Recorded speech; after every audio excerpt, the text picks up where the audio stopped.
Hello, warriors. How are you? Welcome back to another episode of Fitness Advice You're Not Going to Take Anyways.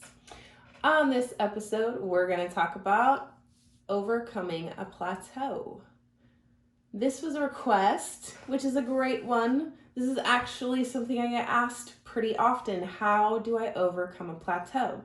So before we get into it, don't forget to hit that bell, subscribe so you never miss an episode, and go visit us on our Instagram where we've been sharing more content a little more often. So, onward to the top. Overcoming a plateau. What is a plateau? A plateau means that you have hit a wall. You're not progressing, you're not moving anywhere. This might feel like you're stuck or you're running in place, right? So, to overcome a plateau, a few things have to happen, and it depends on your level of activity. If you're fairly new and you're a beginner, a few things you can do is literally change your modalities. You can change the duration of amount of time that you are sticking with a particular style of training yourself. For instance, most of my clients in the beginning will get a strength phase for 4 weeks, a functional phase for 4 weeks, a hypertrophy phase for 4 weeks.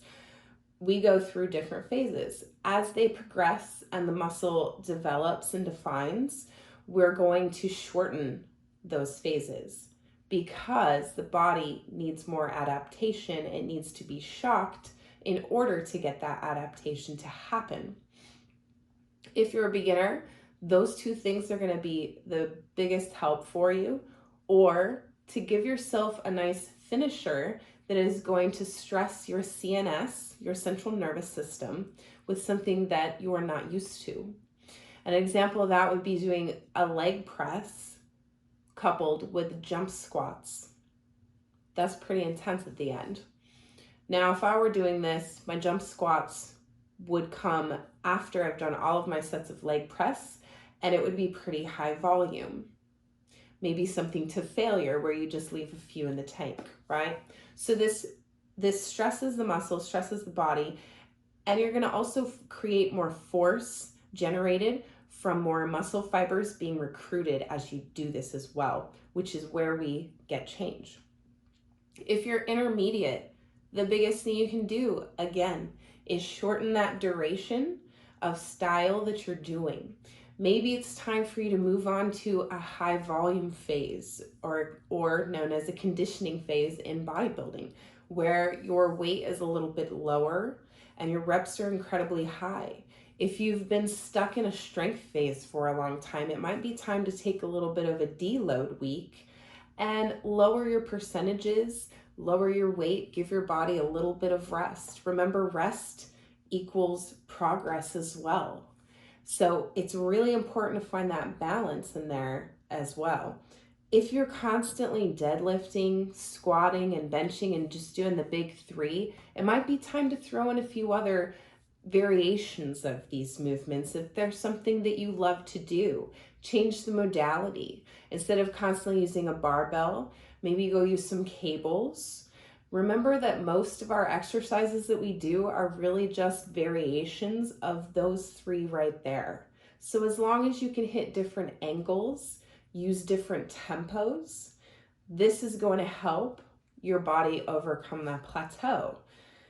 If you're an advanced lifter, you will probably want to change the style that you're working out in up pretty consistently. And what I mean is, example, my partner who works out at home in our gym garage, he will do something different every 3 to 4 days. He will never repeat his movements within the same calendar year either. So he always finds a way to vary it up. This is really good for those who have been lifting for a decade or more. Your body is more than likely very used to being in a particular condition, and now it needs that extra stress. So we want to add burnouts, we want to add different conditioning movements, we want to add different angles, different weights, different modalities. You keep changing what you're doing, and the body will change with it. You first learn by creating a foundation, and once your body starts to plateau from there, you need to vary it up. When you start plateauing again after those variations do not work, you go back to varying it up in a different way. So it's constantly progressing you as it should. If you're hitting plateaus and you're doing this still, this could be coming from your daily habits. And your daily habits may be creating too much stress in a hormonal way that we don't want, where cortisol and norepinephrine are rising and everything else is lowering. If you don't have a good homeostasis basis, such a fun word to say, right? Your body is going to experience stress, and that cortisol is doing a number on your system, trust me, including destroying your immune system, as well as tricking your body into accumulating fat by holding on to food thinking it's going to use it as energy later, and sometimes later does not come. When those moments happen, it's time to change up our food. It's time to change up our nutrition and make sure that you're feeling after you eat, right? So when I eat something that makes me feel good and energized, I know it's working for me. If I eat something that makes me feel lethargic and kind of tired, like it's time to take a nap, I'm going to stay away from food like that, no matter how delicious it is. Maybe I'll moderate it, but for the most part, I stick with only foods that make me feel good. And don't get me wrong, I still eat out. We still eat junk food now and then. However, the ingredients, are what matter more than what the name of that item is. So example is when we are going to have some ice cream. Our ice cream is always dairy free. We try to get something made with coconut because coconuts do not affect blood sugar, which is fantastic and unfortunate for those who are allergic to coconuts and nuts. And we make sure that the ingredients are just cohesive with our own body's chemistry, right? We want things that work well and make us feel good. We don't eat a lot of processed foods because they don't make us feel good.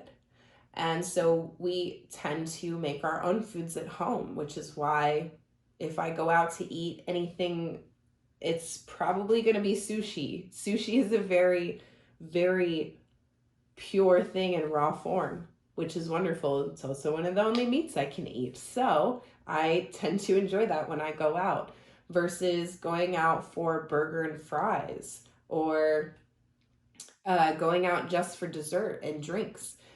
My body doesn't feel good with that amount of processed sugar, and I will hit plateaus because the amount of stress and inflammation that I have is now up here versus being down here.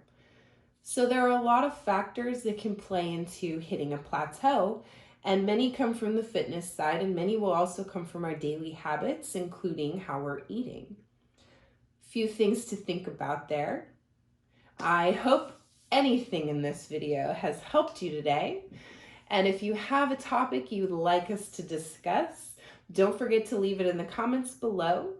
Follow us on Instagram and hit that bell. We'll see you next week.